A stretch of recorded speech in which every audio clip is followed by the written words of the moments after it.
There are certain gardening methods that refuse to die, no matter how hard history tries to bury them. Back in the 1800s, long before chemical fertilizers and bagged amendments were even a thing, farmers used a soil trick so powerful, it became a staple for boosting crop yields. It was cheap, fast, and honestly it outperformed traditional compost in ways that really shocked early growers.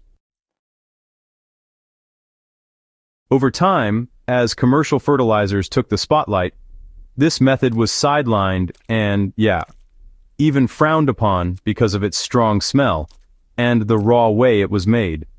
Yet here we are, almost 2 centuries later, and the truth is clear. This forgotten practice still beats compost in speed, cost, and plant response when done right. Farmers in the 1800s relied on plant fermentation water. Before hot composting piles and modern bins, they had to find quick ways to make nutrients available to crops. They discovered that fermenting weeds, grasses, and animal manures in water created a dark, nutrient-rich liquid, often referred to as plant tea or, sometimes, fermented manure water. Unlike compost, which takes months to break down into stable humus, this trick turned raw waste into soluble nutrients in just a few weeks. The result was a liquid fertilizer teeming with nitrogen, potassium, phosphorus, and trace minerals in a form that plants could absorb immediately. What made it so effective was the fermentation process itself. As plant matter broke down anaerobically in water, microbes released nutrients in their simplest forms. This meant that instead of waiting for compost to finish maturing, farmers could draw off liquid that acted almost like a natural concentrate. For fast-growing crops like corn, beans, and tomatoes, this immediate availability gave them a head start that compost alone could not match. The process requires nothing more than a container, some organic waste, and water. Start with a 5-gallon bucket or barrel. Fill it halfway with green materials such as grass clippings, pulled weeds, or vegetable scraps. If you want to intensify it, add a few handfuls of animal manure, though it isn't strictly necessary. Once the material is in, top off the bucket with water. Rainwater works best because it is free from chlorine and chemicals that can slow microbial action. Cover the container loosely and let it sit in a shaded spot for 2 to 3 weeks. Stir the mixture every 3 to 4 days to allow air to move through and encourage fermentation. Over time, the liquid will turn dark brown and develop a strong smell. That odor, while unpleasant, is proof that the microbial breakdown is in full swing. When it is ready, strain out the solids and keep the liquid.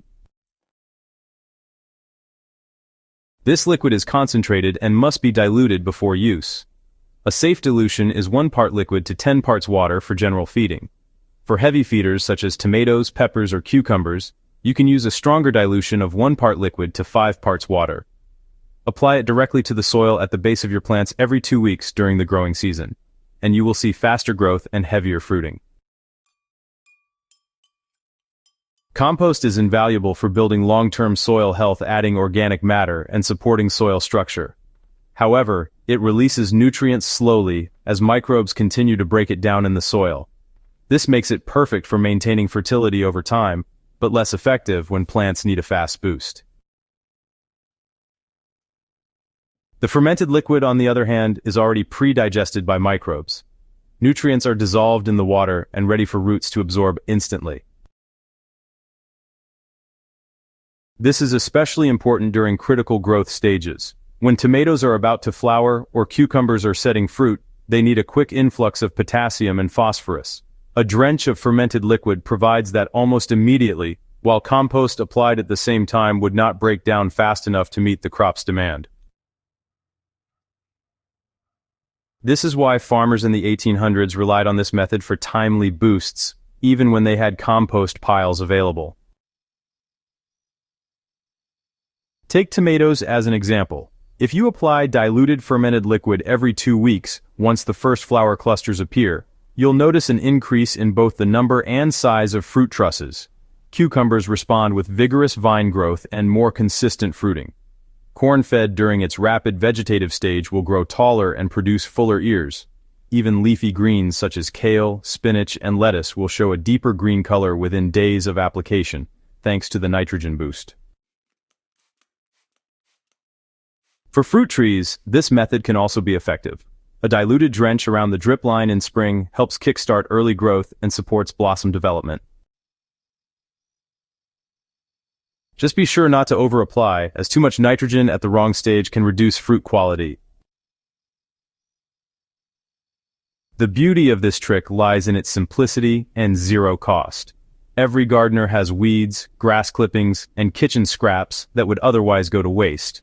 Instead of discarding them, this method turns them into a high-value input that rivals store-bought fertilizer.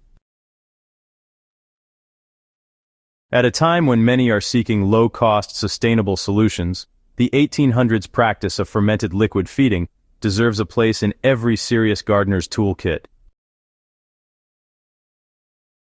You know, it's not about choosing between compost and fermented liquid. Compost provides the long-term foundation, improving soil tilth and microbial diversity. The liquid, however, is like the sprinting partner that gives your plants an immediate edge. Together, they create a system that balances slow-release nutrition with fast-acting growth fuel. Pretty neat, huh?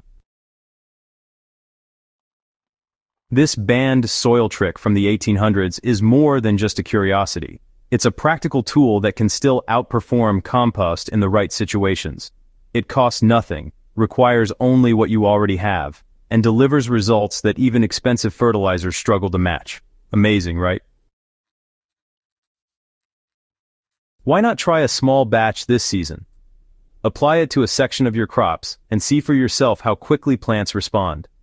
For more time-tested methods that actually work, make sure you subscribe to HydroHaven and share this guide with other gardeners who want to unlock the forgotten practices that still outgrow modern shortcuts.